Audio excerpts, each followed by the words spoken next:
Hi, hello, good morning friends. Second session for our current electricity. Yesterday we had a quick recap of the concept of resistance. Today's topics would be the concept of EMF and the Kirchhoff's laws and its application. Now what do we mean by EMF in current electricity? Though the name has force in it, it is not any force at all, nothing to do with force. See, in any circuit we want an agency. What agency we need is, it should does two jobs. That creating PD is the first function and second function. So we always know that the current direction is from higher potential to lower potential. But it does not happen at all parts of the circuit. At some part of the circuit, we will get a situation where the charges ought to be driven from lower potential to higher potential. Now, the agency which does these two jobs, see here I have shown, creating a PD and driving the charges from lower potential to higher potential at some part of circuit is what is called as electromotive force. Now, this electromotive force, we have told that it drives the charges from lower potential to higher potential. Therefore, for this, it does work. It does work, which is given by W is equal to VQ, the famous definition of potential which we are using. The work done is potential difference times the quantity of charge that is transferred from lower potential to higher potential. Now this work is defined as EMF. This is definition of EMF. This is one of the definitions of EMF. Now the agency which is working as EMF is actually works on the principle of conservation of energy.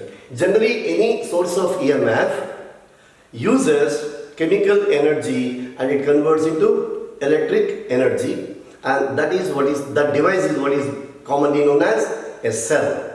So in the case of a cell, see, this is the circuit symbol, anode, longer line, and cathode.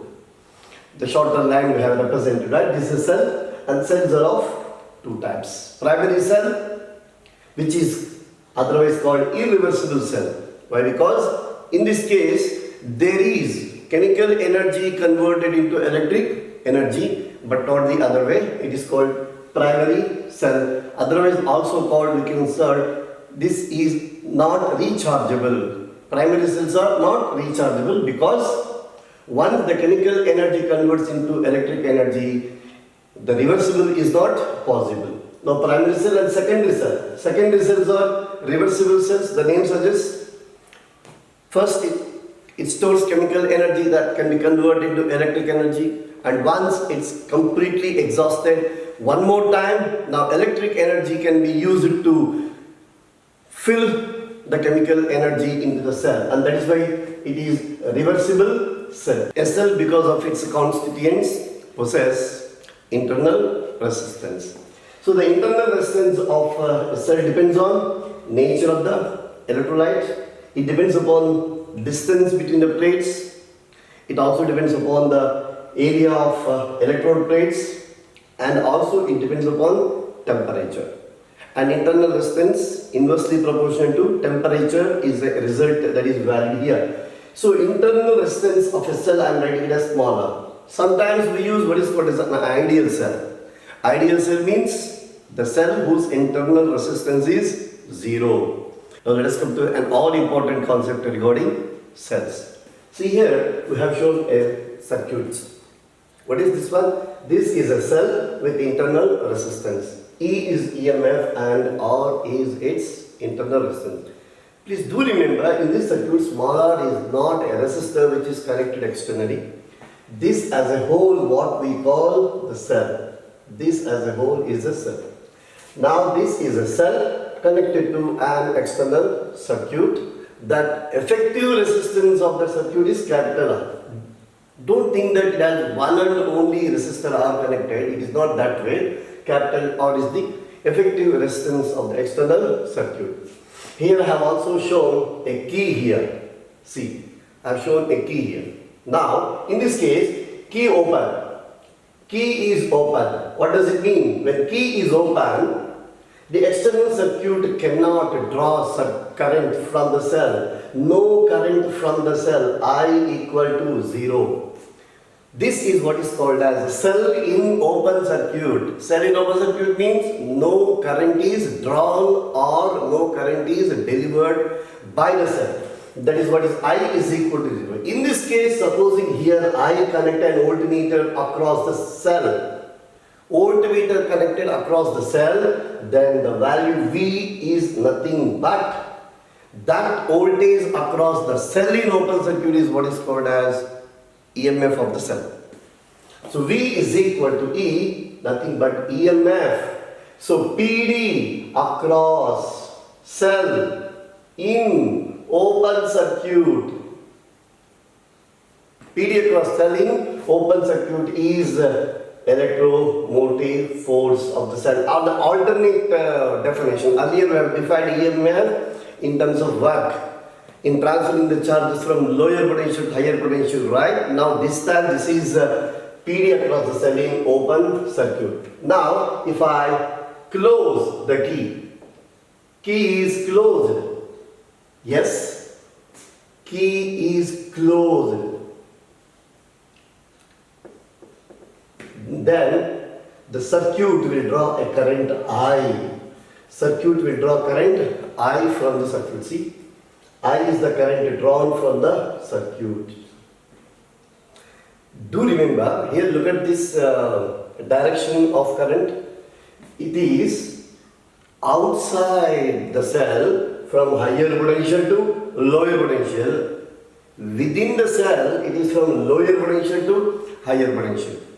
Got it? Outside the cell, higher potential to lower potential. Inside the cell, it is from lower potential to higher potential.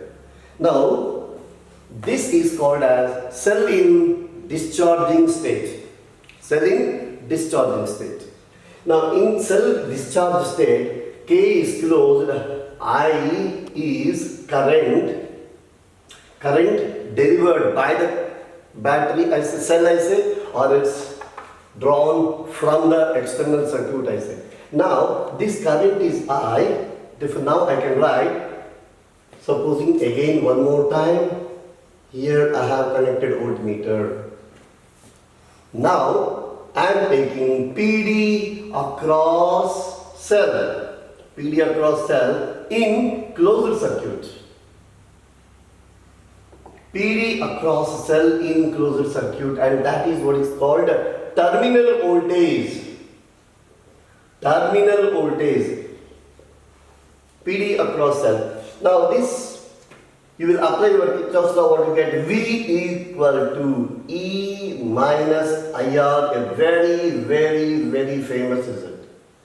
See, you will get good number of questions. V, the terminal voltage, which is nothing but PD across the cell in closed circuit, EMF, PD across the cell in open circuit, I, current drawn from the cell, and R is the internal resistance. Here, we will call this term I into R. I, the current drawn from the cell, and R, the internal resistance of the cell. This term I into R is called LOST, last volts. Last volts. Now here comes. Whenever you come across a data, the keywords are EMF of the cell, terminal voltage, and last volts. This I into R is last volts. Now let us discuss about this V is equal to E minus IR. Remember these results for a cell. The result was V is equal to E minus IR. But do remember, this is not the expression we always use or we always arrive at. This is the result in the case of cell in discharging state. I have told you, when inside the cell, the current is from lower potential to higher potential, that is what is discharging state.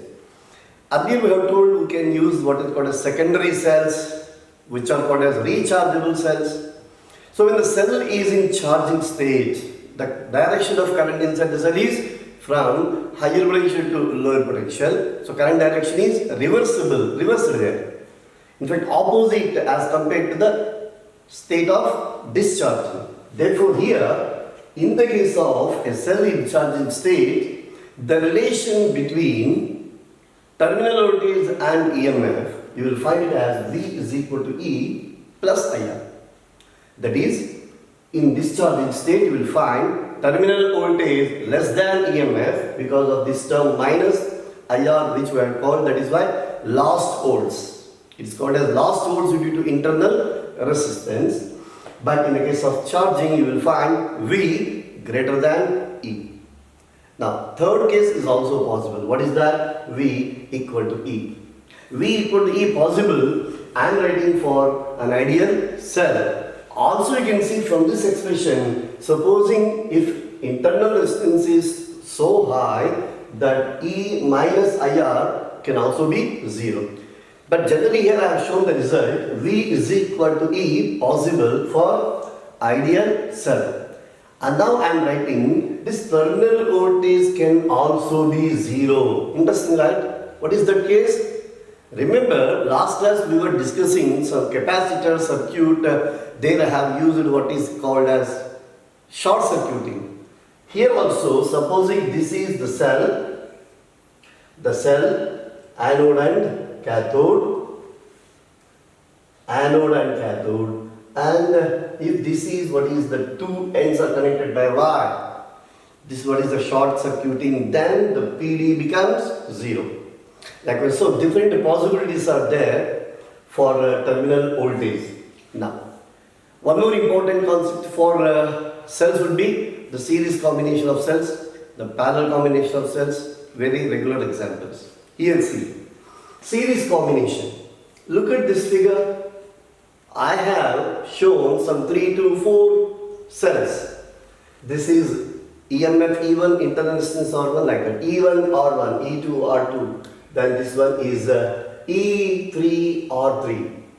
And look at this connection, how they are connected. You will find alternately positive and negative electrodes, anode, cathode. That is, negative of the first cell connected to the positive of the second, and again negative of the second connected to the positive of the third, and so on. End on connection. Alternate polarities you have observed, then it is what is called a series combination.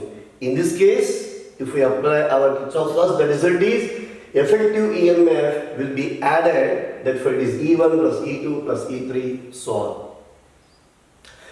That is, when cells are connected in series, we are finding a result that the effective EMF is decreasing. At the same, look at this value, R effective, since this is also a combination of resistors, which is the internal resistance series combination, therefore I am writing it as R1 plus R2 plus so on. Internal resistance also increasing, right? Now, in the same example, supposing there is a wrong connection. Earlier we have told negative polarity connected to the positive polarity of the second other cell or vice versa, that is what is series combination. Supposing see, in this case I have shown two cells, E1 R1, E2 R2, two cells. But look at this connection. This negative of the first cell connected to the negative terminal of the second cell. Then we call this as series in opposition. Series in opposition, what happens means effective EMF will not be E1 plus E2, rather it is E1 minus E2. That is E1 difference E2, higher value minus lower value. It can be E1 minus E2 or E2 minus E1. But since resistance has no polarity as such, R effective when you are writing, the rule is the same. Resistors will be added. Please observe these carefully. Resistance, internal resistances will be added, but whereas EMFs are not added in this case of series in opposition. So in any combination, when you come across with cells, go through the connection, whether it is series or in opposition. Here, one more example I would like to give you, because it is also a popular topic for our CET-like examinations. Look at this. Here we have taken m identical cells. M identical cells, each of EMF E and internal resistance smaller. They are connected in series. This is the data. So some number of identical cells with given values of EMF and internal resistance connected in series, and the data again continues that n number of cells are connected in wrong way. Wrong way connection, earlier we have told series in opposition. So n number of cells are connected in wrong way. Now what will be the effective EMF and what will be the effective internal resistance? Now since resistance, no polarities, no difference whatsoever. So each smaller such m number are in series. Therefore what will be the effective internal resistance? M times R. But what will be the net EMF? That will be the case. Now for that, see, understand this simple figure that I am showing you. Supposing I have used 3 cells. I have used 3 cells, each of EMF E and internal resistance R. Then what happens? In this, first 2 cells are connected in series, but the third one will find it as a wrong connection. So one cell is connected wrong. In this case, let us apply our rule. What will be the effective EMF? This is E. They are in series, therefore I will write it as plus E. Now this is wrong connection, therefore I will write minus E. Answer is E. So what does it infer? What does we can infer from this? If one cell is connected wrong way, yes, it is causing a damage of 2 cells. Therefore, if you generalize that, shall we write the effective EMF? Right? So now what will be the effective EMF? M cells in series, N cells in the wrong way connection, therefore it is M minus 2N. It is not M minus N. For every one wrong connection, 2 cells will get damaged. Therefore M minus 2N times, of course, each of EMF E. So this is how we take the series combination. And in this case, you remember, supposing all are identical cells, some n number are taken, all identical in series, then what happens? This E effective becomes ME, R effective becomes MR. EMF rating has increased and internal resistance has also increased. For now, if you calculate what is the current? What is the current? Yes. Shall we do it? I is equal to, how to calculate current? Total volts by total ohms. Definition of resistance, remember, I is equal to V by R. V for total volts in the circuit and R for total ohms, that is the resistance in the circuit. I is equal to M series, therefore it was ME, the effective EMF, by MR, the internal resistance. This is nothing but E by R. Yeah, let us write current delivered by the combination of these M cells in series. Then I is equal to, our popular expression, I is equal to V by R, V for total volts, R for total ohms, the total resistance in the circuit. Therefore here, ME is the total EMF and MR is the total resistance ohms in the circuit. It is nothing but E by R. And this I is equal to E by R is nothing but current delivered by single cell. Therefore, what is our what is that we can infer from this? M identical cells when were taken in series, the effective, EMF rating is increasing but not the current rating. The current delivered by the combination is same as current delivered by single cell. Therefore, this type of combination we will prefer for the case of achieving higher EMF but not for higher current. Yeah. This time parallel combination of cells. Look at this small arrangement. E1, R1, one cell, the other one is E2 EMF and R2 the internal resistance connected parallelly. Now E1 will deliver a current of I1, E2 will deliver a current of I2, right? That I1 is nothing but E1 by R1, this I2 is nothing but E2 by R2. Now here effective current delivered by the combination will be I1 plus I2. Now, R effective. Let's begin with effective internal resistance. two resistors, parallel combination. The result R1 R2 by R1 plus R2, and we all know that in the parallel combination the effective resistance will be less than the least value. Effective internal resistance is decreasing. Now let me use this expression I equal to I1 plus I2. I current delivered by the combination, if I consider, this is nothing but I1 plus I2. So here I am writing it. What is that? I combination is nothing but E effective by R effective. E effective by R effective is E1 by R1 plus E2 by R2. R effective, substitute the value. You will get the final result as E effective is E1 R1 plus E2 R1 by R1 plus R2 is the result. Supposing if there are three cells, the same expression will be a simple induction E1 R2 R3 E2, yes, R1 R2 plus third term will be E3 R1 R2, because you see here the 1, this is 2, the missing term. So you apply it. And in the denominator what do you get? In the case of 3, R1 R2 plus R2 R3 plus R3 R1, you will get it in the denominator. So this is what is the E effective. Supposing we consider the parallel combination of n identical cells, each of EMF, E and internal resistance R. In such case, we know that in a parallel combinations potentials are not added. Therefore, E effective is same as EMF of a single cell. No increase in the EMF rating. No increase in the EMF rating. But internal resistance, yes, identical n number, parallel, the result is 1 by n times. So that is R by n. So this time what will be the I effective? Yes, E by. So this becomes n times E by R into P.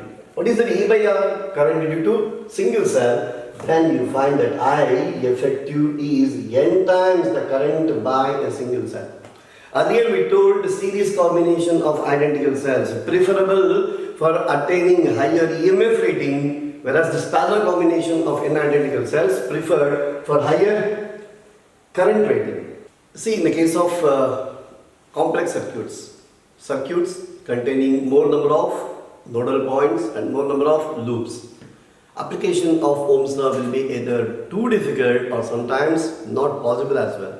And therefore, in all such cases, we will use Kirchhoff's laws. Regarding Kirchhoff's laws, we will do it in our problem session in the coming tomorrow or day after tomorrow's class. We will do problems, examples on the models on Kirchhoff's laws. But now I am using Kirchhoff's laws for the famous case of Wheatstone network. Wheatstone network, here I have shown the post office box circuit, what is called as, where you will find R1, R2, R3, R4. Do remember here the order is important. I did not say R1, R2, R3, R4. You keep observing the network. This is what is the post office box of Wheatstone network, and this R5. See here, the PD is between the terminals AC. If you take it as a simple quadrilateral, then AC is one diagonal across which PD is applied, and across the other diagonal there is one more resistor that is connected, and resistor or the galvanometer, anything like that, it is connected. So this becomes Wheatstone only when one diagonal, across one diagonal PD, across other diagonal the bridge element, then only it becomes Kirchhoff, like Wheatstone network. Now, in this case, V is the total volts that is applied and I is the current delivered by the cell. Here, of course, the current division will take place, I1, I3 and so on. We did that all work in our regular classes for board examination. Now here comes the essential point. What is that? B is a junction, D is also a junction. And now what is the potential difference between these two junctions? VB minus VD. So the total volts actually divided, and after that VB minus VD, even this also we did in our classrooms, remember? This is VB minus VA minus of VD minus VA. This is what is the result. And I ask you to practice this result and try to remember this. VB minus VD. The expression is V, the total volts. Now look at this. R2, R3 minus R1, R4 by R1 plus R2 times R3 plus R4. Supposing a circuit is given for you, and this time not volts but it is current delivered by the circuit, the battery is given. In such case, I times R2 R3 minus R1 R4 denominator. Please watch this denominator. Only it was R1 plus R2 times R3 plus R4, but it is a single term R1 plus R2 plus R3 plus R4. I think examples based on this model is very important. Now here comes the cases that we can discuss. Now supposing this term R2 R3 greater than R1 R4, then this whole term is positive. That is R1 by R2 less than R3 by R4. So what will be the result? Then VB minus VD is positive. That is VB greater than VD. VB greater than VD. What is the consequence? In just moment I will show you. Now the other case, supposing R2 R3 less than R1 R4, then this R1 by R2 greater than R3 by R4, it will be the other case that VB less than VD. Now how a question can be formulated? Now I show you. Supposing here I is the current, and he says I splits into I1 through R1 and this one is I3 through R3. Now the question is at the junction B or at the junction D. Now a question I am asking you whether it is I1 that splits at B or the current I3 that splits at D is the question. How to find that? See here. Supposing VB greater than VD, what does it mean? The current is from higher potential to lower potential. In this case, R1 by R2 less than R3 by R4, the current is from B to D. For such case, it is I1 that will be splitting. Supposing the other case, what is that? R1 by R2 greater than R3 by R4, then VD greater than VB will be the result. In such case, I3 has to split at this junction D. Likewise, we are making use of those results. Now the third interesting case, that is what is called as the balanced state of Wheatstone network. What is that? VB minus VD is equal to 0. Now for this particular value, say R2, R3 is equal to R1, R4, then that PD becomes 0. VB minus VD is equal to 0. No potential difference. In such case, what happens? The so-called bridge element will become ineffective. No current through that bridge element. Right? Therefore now, for this balanced state, what is the condition that you get? R1 by R2 is equal to R3 by R4.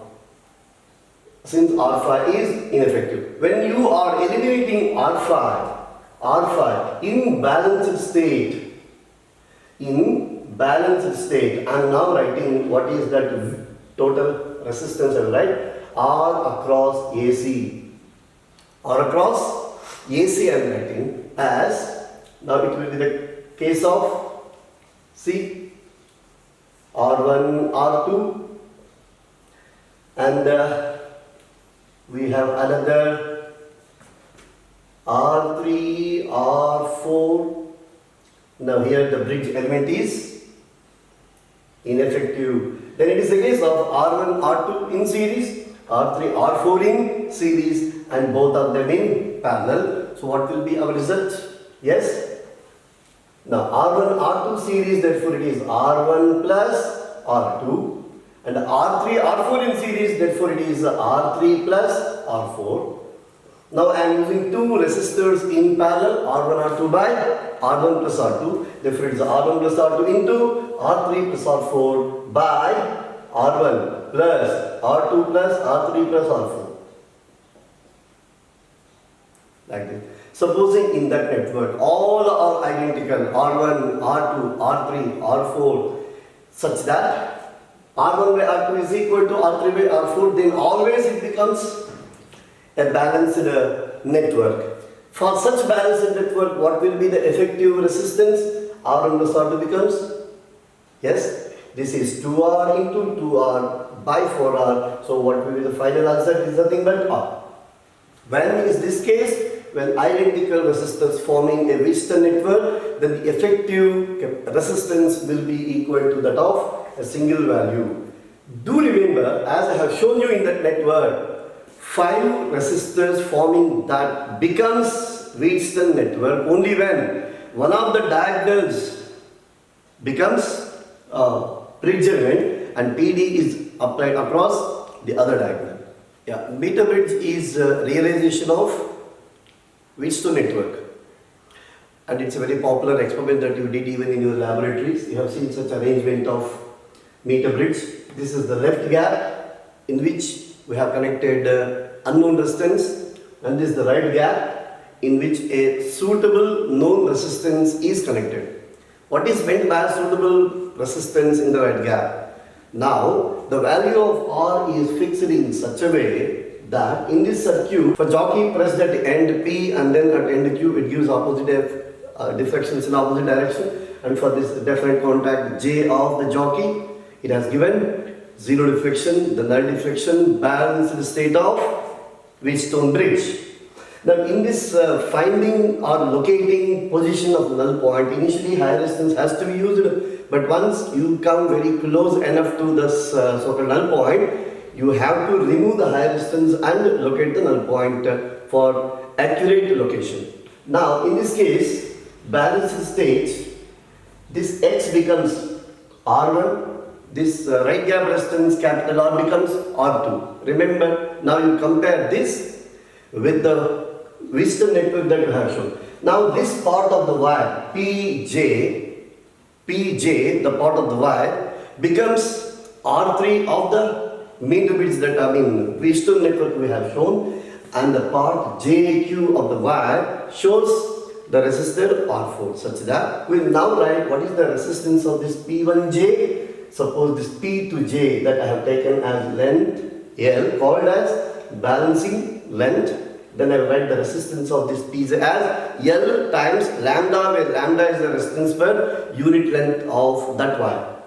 Therefore, now since it is balanced, I will use the condition R1 by R2 is equal to R3 by R4. Then R1 by R2, X by R is equal to R3 by R4. What is R3? L times lambda.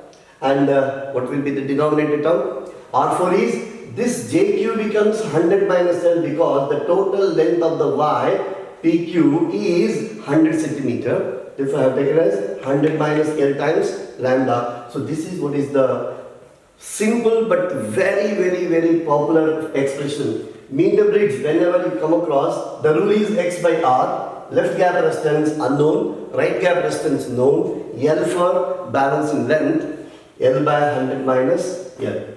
Now when you are doing the examples on meter bridge, an important concept is regarding the shift of balance point.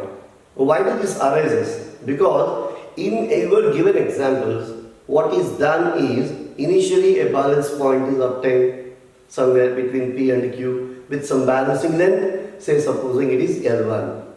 After getting the balancing point, either resistance in the right gap or resistance in the left gap are changed. How they are changed, we will see it in the problem session. It can be either increasing resistance in the left gap or right gap, or decrease in the resistance of left gap or right gap. In such case, what happens? So remember, it is not any memory as such. You have this result X by R equal to L by 100 minus L. Now take this case.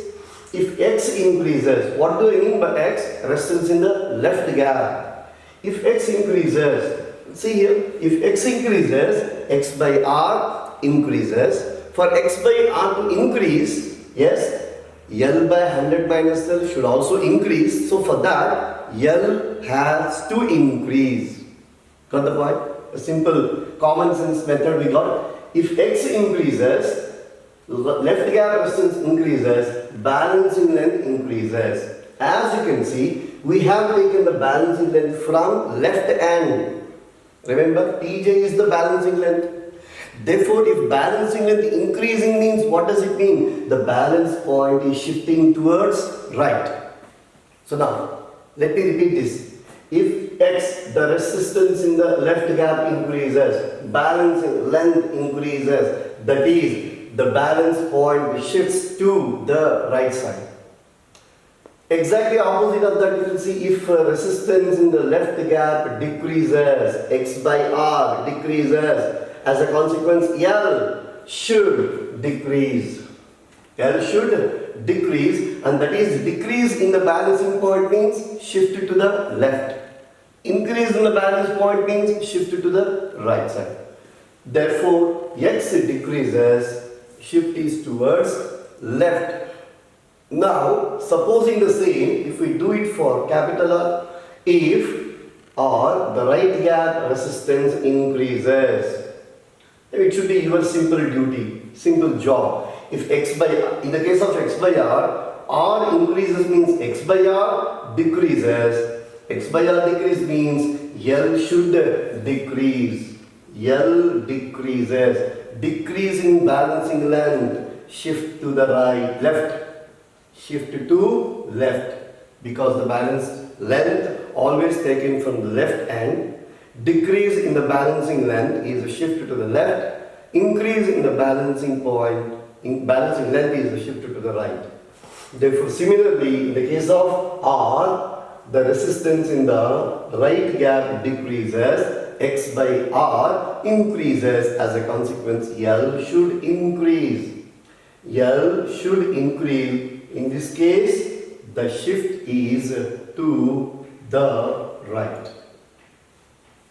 Now, how this increase or decrease in the left gap or right gap? Number of examples we will share through our assignments, and also in the problem session we will do 1 or 2 models. Then you will come to know whether it is increase in the resistance or decrease in the resistance, which gap, and what will be the shift.